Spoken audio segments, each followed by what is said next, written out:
वंश बैठा चाँद को बड़े ही गौर से देख रहा था, जैसे वो चाँद में किसी को ढूंढने की कोशिश कर रहा हो। तभी रूहान आकर वंश के पास बैठ जाता है। वंश एक नज़र रूहान को देख फिर से चाँद को देखने लगता है। रूहान भी चाँद को देखने लगता है। काफ़ी देर तक दोनों के बीच एकदम खामोशी होती है। फिर वंश एकटक चाँद को देखते हुए कहता है, क्या तुझे कभी ऐसा लगा है कि रूहानी के अंदर मेरे लिए कोई फीलिंग है? रूहान की नज़र अब वंश की ओर चली जाती है। वह थोड़ी असमंजस में उससे कहता है, तो वैसे क्यों पूछ रहा है? वंश थोड़ा परेशान भरी आवाज़ में उससे जवाब देता है, पता नहीं यार, पहले तो मैंने आज तक उसकी आंखों में कुछ नहीं देखा था, लेकिन आज जब मैं उससे सवाल कर रहा था कि वह इस रिश्ते से खुश है या फिर नहीं, तो मैंने उसकी आंखों में तड़प, गुस्सा, नाराज़गी सब कुछ एक साथ देखा। ऐसा लग रहा था जैसे वह मुझसे या यूँ कहें, हम सब से कुछ छुपा रही है।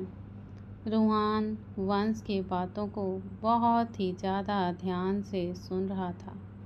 सच तो यही था कि रूहानी हमेशा खुश रहती थी और उसे देख ऐसा बिल्कुल भी नहीं लगता था कि वह किसी चीज़ से बहुत ही डिस्टर्ब है।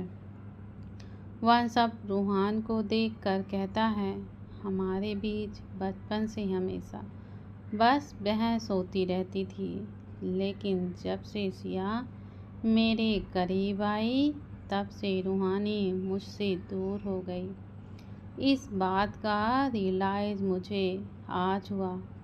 उस वक्त मैंने इस बात पर बिल्कुल भी ध्यान नहीं दिया था। सिया ने जब मेरे रिजेक्ट करने पर सुसाइड किया तो मैं होश खो बैठा था। मुझे होश में लाने वाली रूहानी ही थी। ये मुझे आज याद आ रहा है। जब से सिया मेरी ज़िंदगी में आई थी तब से रूहानी मुझसे बहस से ज़्यादा गुस्सा करती थी। ये बात मैं आज गौर कर रहा हूँ। वंश की बातों को समझकर रूहान तुरंत कहता है, तो इसका मतलब ये हो सकता है कि रूहानी सच में तुझसे प्यार करती हो और किसी रीजन से वह कभी तुझसे कह ही नहीं पाई। वंश एकदम से खड़ा होकर कहता है, पता नहीं यार, जब पीयूष ने उसे शादी के लिए प्रपोज किया तो उसकी आंखों में मैंने दर्द देखा। मैं समझ नहीं पा रहा हूँ कि आखिर वो खुश नहीं है, तो फिर उसने पीयूष को हाँ क्यों बोला? आंटी या दादी ने तो उससे ज़बरदस्ती नहीं की। आखिर वो करना क्या चाहती है? रूहान वंश के बातों को सुनकर वैसे ही बैठा वंश के पीठ को देखते हुए सीधा सवाल करता है, क्या तू रूहानी से प्यार करता है? रूहान के इस सवाल पर वंश बिल्कुल शांति से खड़ा रहता है। यह देखकर रूहान हल्का सा मुस्कुराते हुए उठकर खड़ा हो जाता है और वंश के पास जाकर उसके कंधे पर अपना हाथ रखकर कहता है, क्या हुआ, जवाब नहीं है? वंश सपाट से जवाब देता है, मेरे अंदर फीलिंग्स नाम की कोई चीज़ है ही नहीं यार। प्यार क्या होता है, कैसा होता है, मुझे फीलिंग ही नहीं पता। तुझे याद है सिया ने जब मुझे प्रपोज किया था तो मैंने उसे हाँ कह दिया था, क्योंकि वो मुझे बहुत ही अच्छी लगती थी। मैंने उसे आई लव यू भी कहा था। यहाँ तक कि मैंने उससे एंगेजमेंट भी कर ली थी और हम लोग शादी भी करने वाले थे। लेकिन जब मैं कपल्स को देखता था कि वह एक दूसरे के बिना जी नहीं सकते थे, लेकिन सिया और मेरे बीच ऐसा कुछ भी नहीं था। इनफैक्ट बीतते वक्त के साथ मुझे बहुत इरिटेट लगने लगी थी। वही बकवास बातें, वही रोज़ का आई लव यू और आई मिस यू। सच में ये शब्द मुझे जहर जैसा लगने लगा था। बोलते हुए वंश चुप हो जाता है। रूहान बस वंश को देखता रहता है।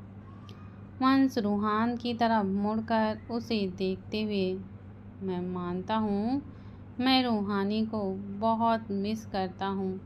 उसे हर पल खुश देखना चाहता हूँ, हमेशा अपने आँखों के सामने देखना चाहता हूँ।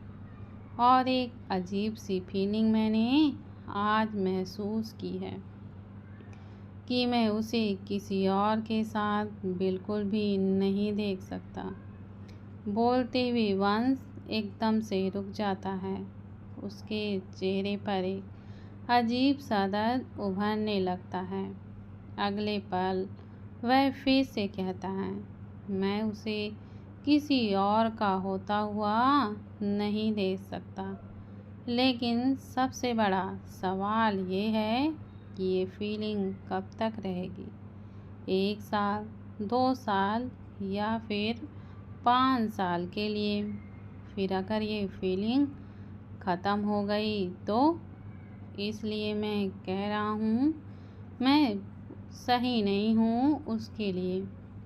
पीयूष रूहानी को बहुत ही अच्छे से रखेगा। इतना बोलते हुए वंश एकदम से बात को पलटते हुए कहता है, छोड़ यार अब ये बातें, ये बता अब भाभी की कंडीशन क्या है? वंश के बार पलटने पर भी रूहान कुछ भी नहीं कहता, क्योंकि वह जानता था जितना वंश को समझाना था वह पहले ही कर चुका है और ज़बरदस्ती करेगा तो ये गलत हो सकता है। इसलिए वह मुस्कुराते हुए कहता है, पहले से बेहतर है, पर रात को रोते हुए सोती है। मुझे लगता है शायद सपने में भी वह भैरव को याद करती हो, पर बहुत जल्द मैं उसे नॉर्मल कर दूंगा अपने प्यार से। रूहान के बाद से वंश एकदम से मुस्कुरा उठता है। वंश रूहान को अविश्वास से कहता है, मैंने कभी नहीं सोचा था कि तू कभी किसी से प्यार भी कर पाएगा। काफ़ी बदल गया है तू। और हैरानी की बात तो ये है कि जिसकी वजह से तू प्यार से नफरत करता था उसी की बहन से तुझे प्यार हो गया। बट जो भी हो यार, भाभी बहुत क्यूट और इनोसेंट है। मुझे तो वह बिल्कुल बच्ची लगती हैं। कहते हुए वंश के होठों पर एक प्यारी सी मुस्कान थी। रूहान के होठों पर भी मुस्कुराहट आ जाती है। वंश अपने फ़ोन को निकाल, ठीक है मॉम ने मैसेज किया है, अब मैं चलता हूँ और तू भी जा, भाभी तेरा वेट कर रही होंगी। वंश के इतना बोलते ही रूही की आवाज़ आती है। वंश। वंश और रूहान रूही की ओर देखते हैं। रूही दोनों के पास आकर उनसे कहती है, वंश तेजस को ज़रूरी मीटिंग थी तो चले गए हैं। उनसे कहा है कि मैं तुम्हारे साथ जाऊं। वंश मुस्कुराते हुए जवाब देता है, हाँ तो चलिए ना भाभी। इतना कहते हुए वंश रूही के गोद से रूहिका को लेकर, ओ माय प्रिंसेस, भाभी रियली ये ना बिल्कुल आप पर गई है, वेरी क्यूट। कहते ही वंश रुहिका के नाक पर टैप करता है। रूही मुस्कुरा देती है और रूहान से गले लगकर, ठीक है रूहान, अब मैं चलती हूँ। रूहान जवाब में ओके दी कहता है। वंश रूही से बात करते हुए वहाँ से जाने लगता है। वहीं रूही भी उसके साथ चले जाती है। रूहान वंश को देखकर मुस्कुराते हुए धीरे से कहता है, डफर। कुछ देर बाद रूहान भी अपने कमरे में चला जाता है। कमरे में जाकर देखता है जहाँ शरा एकटक भैरव की तस्वीर को ही देखे जा रही थी और बहुत प्यार से छू रही थी। रूहान आगे बढ़कर स्वरा के सामने बैठ जाता है। स्वरा सर उठाकर देखती है। रूहान स्वरा को देख मुस्कुराने लगता है। स्वरा फोटो को साइड टेबल पर रखकर सीधे रूहान के गले लग जाती है। रूहान स्वरा के पीठ को सहलाते हुए कहता है, नींद आ रही है सोना। स्वरा धीरे से में जवाब देती है। रूहान स्वरा को अलग करके बेड पर लेटाता है और खुद भी उसके पास लेट जाता है। स्वरा रूहान के सीने पर अपना चेहरा छुपा लेती है। रूहान धीरे धीरे स्वरा का बाल पर हाथ मूव करते हुए सहलाने लगता है। कुछ वक्तों के पार होने के बाद स्वरा सो जाती है। रूहान एकटक स्वरा को देखता है, फिर धीरे से स्वरा के होठों को चूमकर पीछे की ओर हट जाता है और उसे बाहों में भर लेता है। ऐसे ही दिन बीतते चले जाते हैं। आदित्य और दिव्या के बीच हमेशा दिव्या की बचकानी हरकतें होती रहती हैं। आदित्य भी अपनी क्यूट वाइफ के सामने सर झुका लेता है। अर्जुन और प्रीत शिमला में वक्त बिताने के लिए चले गए थे। वहीं अनुज और सपना बच्चे को लेकर कहीं ज़्यादा एक्साइटेड थे। उन्होंने अभी से ही सारी तैयारियां कर ली थी। बच्चे की हर एक ज़रूरत सामान की शॉपिंग करते। पीयूष और रूहानी हमेशा साथ में वक्त बिताने लगे थे। वहीं वंश अपने दिल के हाल को समझाने में ही व्यस्त रहता था। बस उसे फीलिंग ख़त्म होने का डर हमेशा लगा रहता था। स्वरा काफ़ी हद तक नॉर्मल होने लगी थी। हर किसी से बात करती थी, लेकिन मुस्कुराना और हंसना जैसे उससे किसी ने छीन ही लिया हो। रूहानी होटल में बैठी थी। उसके सामने खाने का ऑर्डर आ चुका था और पीयूष बाहर फ़ोन पर बात कर रहा था। रूहानी पीयूष के आने का इंतज़ार करते हुए बस उसे ही देखे जा रही थी।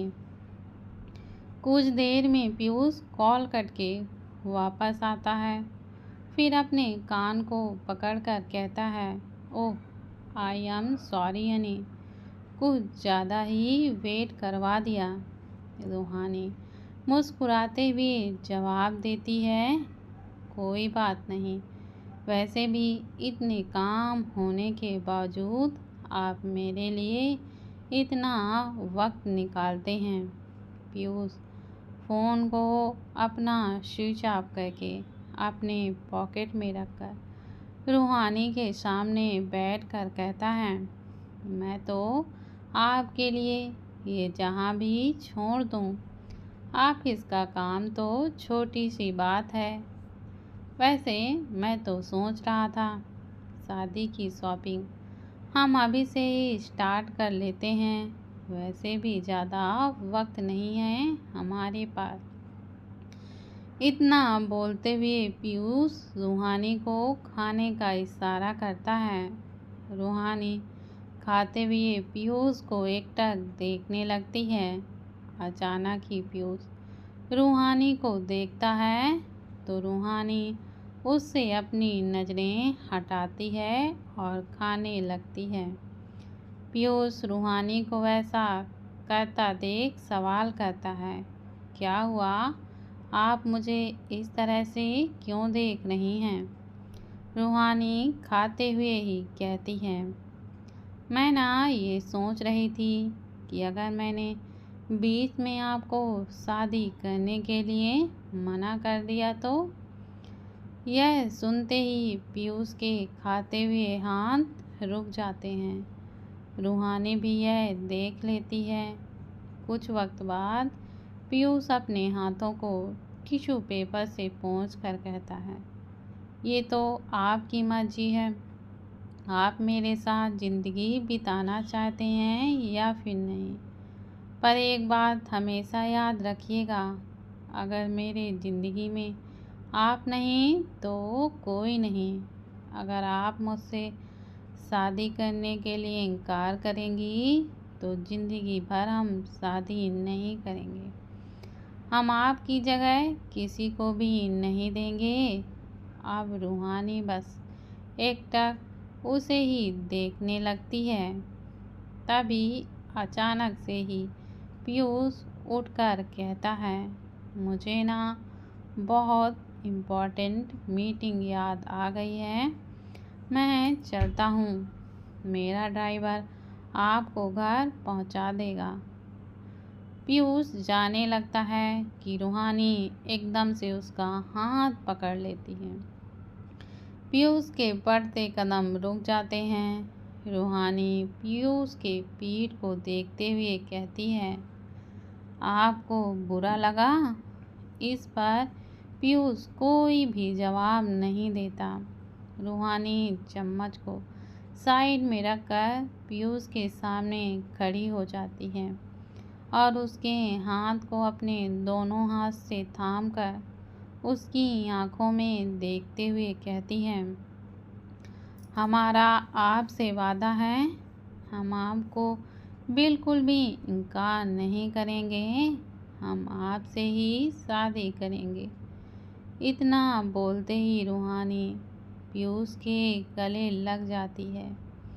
पीयूष भी मुस्कुराते हुए रूहानी को कसकर अपने गले से लगा लेता है। होटल में बैठे सभी लोगों की नज़रें बस उन दोनों पर ही ठहर जाती है और उनमें से एक वंश भी था जो होटल के मीटिंग रूम से अभी अभी निकला था। उन दोनों को साथ देखकर अचानक ही वंश को अपने दिल में कुछ चुभन सी होने लगती है जो कि काफ़ी दर्दनाक था। प्लीज़ दोस्तों, मेरे चैनल को ज़्यादा से ज़्यादा शेयर और सब्सक्राइब करना मत भूलें।